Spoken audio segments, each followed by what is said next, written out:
윤석열 구속영장이 청구됐네요. 네, 어제 오후 5시 20분경 서울중앙지법에 구속영장을 청구했습니다. 자, 이게 석방된 지 며칠 만입니까, 이게? 3월 8일에 석방된 후 어제부로 120일째 만입니다. 어휴.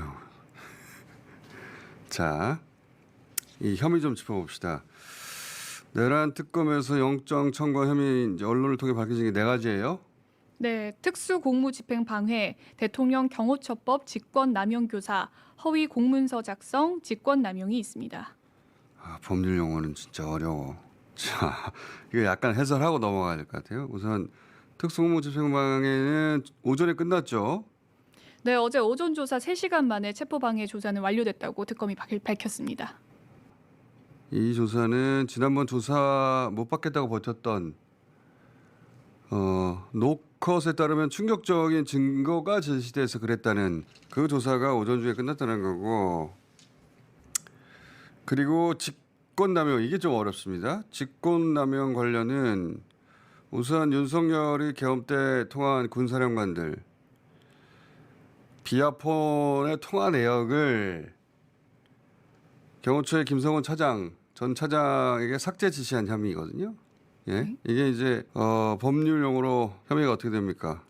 대통령 경호법상 직권남용 교사입니다. 어려워. 자, 이게 우선 직권남용 권리행사 방해죄를 약간 설명해야 되는데 이게 직관적이지 않아가지고 일반인들이 좀 어려워하는 대목인데, 우선 이 직권남용 권리행사 방해죄는 주체가 공무원이어야 합니다. 공무원이 타인으로 하여금 의무에 없는 일을 하게 하거나 직권남용. 네. 법령상 권리행사를 방해한 때 권리행사 방해. 이 혐의가 의율되는 건데, 자, 그러면 이게 구체적으로 적용해 보면 대통령실 직원들이 계엄 때 언론사에 계엄은 정당하다고 공보한 것, 네. 또 직권남용에 적용이 됐어요. 네. 왜냐? 이걸 적용해 보면 윤석열이 네. 대통령실 공무원이죠. 윤석열이 대통령실 직원으로 하여금, 타인으로 하여금 의무에 없는 허위 공보, 그러니까 계엄의 정당성이라고 하는 허위 공보가 의무일 리가 없잖아요. 그렇죠. 원래. 네. 의무에 없는 계엄 정당성 공보를 하게 하였다. 쉽게 얘기하면 하면 안 되는 불법적인 일을 시킨 죄. 그게 직권남용인데, 직권남용 적용해가지고 이 실제 유죄 받는 경우가 쉽지 않습니다. 쉽지 않은데 이걸 비아폰에 적용하면 어떻게 되느냐. 네. 비아폰 통화 기록을 불법 삭제하는 건 비아폰 관리 직원의 의무가 없겠죠? 없겠죠. 그렇죠? 네. 그런 불법 지시를 하면 그 지시한 공무원이 직권남용죄가 되겠죠? 네. 그렇죠? 그런데 그런 직권남용을 하도록 시켰다. 교사. 누가? 윤석열이. 누구에게? 김성훈에게. 네. 어려워요. 직권남용 교사. 자, 이게 대통령 교호법상 직권남용 교사라는 겁니다. 근데 이제 경호처 직원들이 현명하게도 그 불법 지시의 정황을 문건으로 남겼어요. 김성훈이 직원들에게 네. 대통령 지시를 하면서 여인영, 이진수, 곽종군 그 사령관, 이 사람들이 다 계엄 때 이제 윤석열과 통한 사람들이죠. 네. 사령관 비아폰 통화 기록을 원격 삭제하라고 했는데 삭제를 하지 않고 대신 경호처에서 보고를 합니다. 지금 한겨레가 만든 문건인데 12월 7일 전체 단말기 내 데이터 삭제 지시가 있는데 검토를 했더니 형법 155조 증거인멸 관련 문제 소지가 있어서 안 된다. 이렇게 그런 지시가 있었다는 근거를 남긴 거예요. 아주 현명한 대처를 한 거죠. 그러면서 삭제도 안 했고. 한겨레가 정리한 그래픽입니다.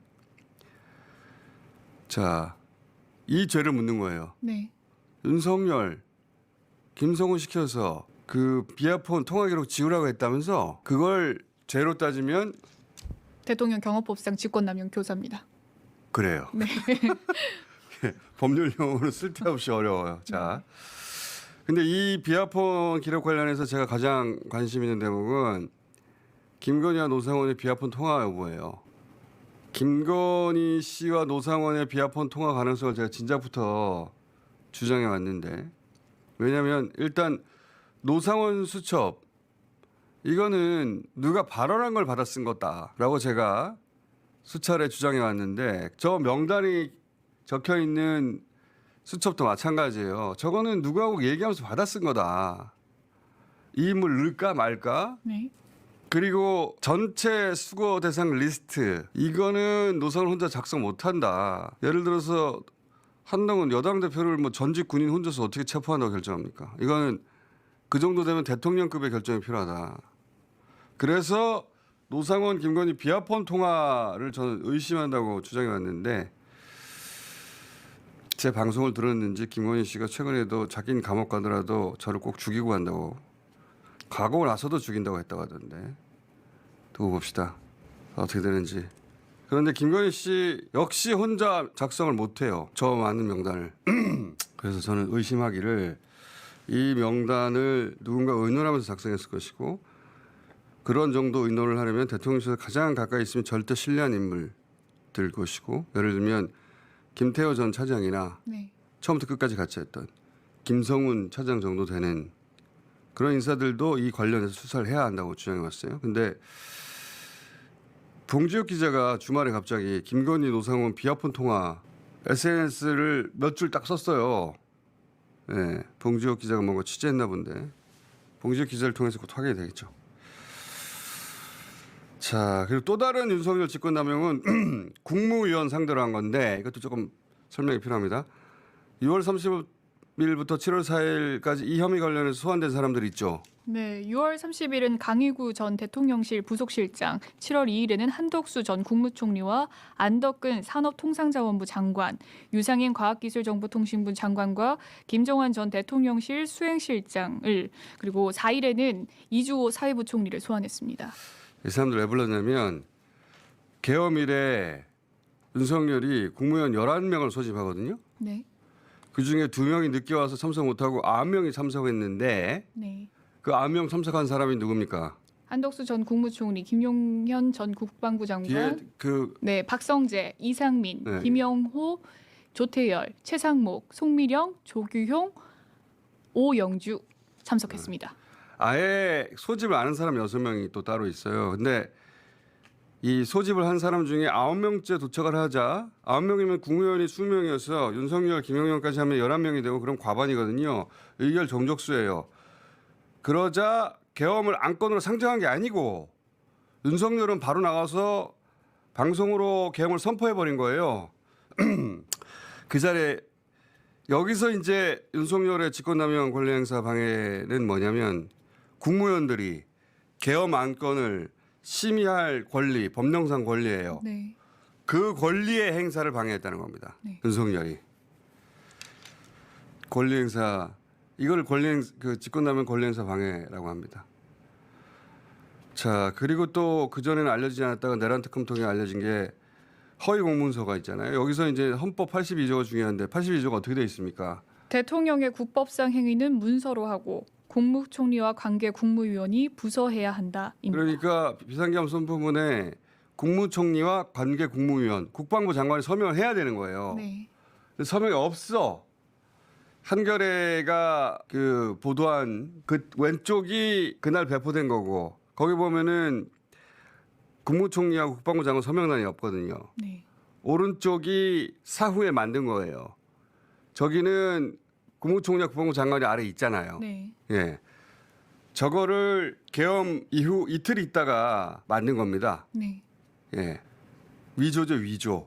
누가? 강일구 전 실장이. 강일구 대통령실 부속실장이 네. 국무위원들 연락한 사람이기도 하고 오라고 네. 이 사후 문건 위조를 한 사람인데 중요한 피의자죠. 근데 원래 윤석열과 같은 변호인을 선임했다가 이 조사를 받고 나서 변호인이 3개를 냈어요. 네. 특검이 뭐라고 하냐면 윤석열에게 유리하도록 강 전 실장 답변 유도하고 검사 질문을 중단시켰다. 네. 저런 이유로 지적을 하니까 윤석열 그 변호인이 사임계를 냈다는 건데 윤석열 쪽에서는 그렇지 않다. 특검이 압박을 했다고 하는데 그런 변호인이 관둘 이유가 없죠. 그렇죠. 네. 항의할 일이지. 아마도 강희구 씨가 윤석열에게 불리한증을 한 게 아닌가 싶은데 어쨌든 윤석열과 같은 면허를 쓰다가 그 사람 사임계를 냈어요. 네. 자, 이 위조 문건에 윤석열, 김영현, 한덕수 서명을 받았는데 강희구 씨 주장은 그거는 본인이 본인 의지로 만든 거라고 했거든요. 근데 특검은 안 믿죠. 뭐라고 합니까 특검이? 네, 특검은 대통령 지시도 없이 국무총리에게 서명을 요구했다는 것을 납득이 되지 않는다라고 말했습니다. 저도 특검 생각에 동의합니다. 네. 아마 이게 윤석열의 지시가 아니겠는가 그런 의심을 하는 걸로 보이고 이걸 나중에 한덕수가 사인했다가 문제될 것 같으니 없던 일로 하자 해서 폐기했다는 거예요. 네. 이 문건을. 그러니까 그리고 그 원래 5분밖에 그러니까 9명 도착하자마자 윤석열이 나갔기 때문에 네. 전체 회의 시간이 5분밖에 안 돼요.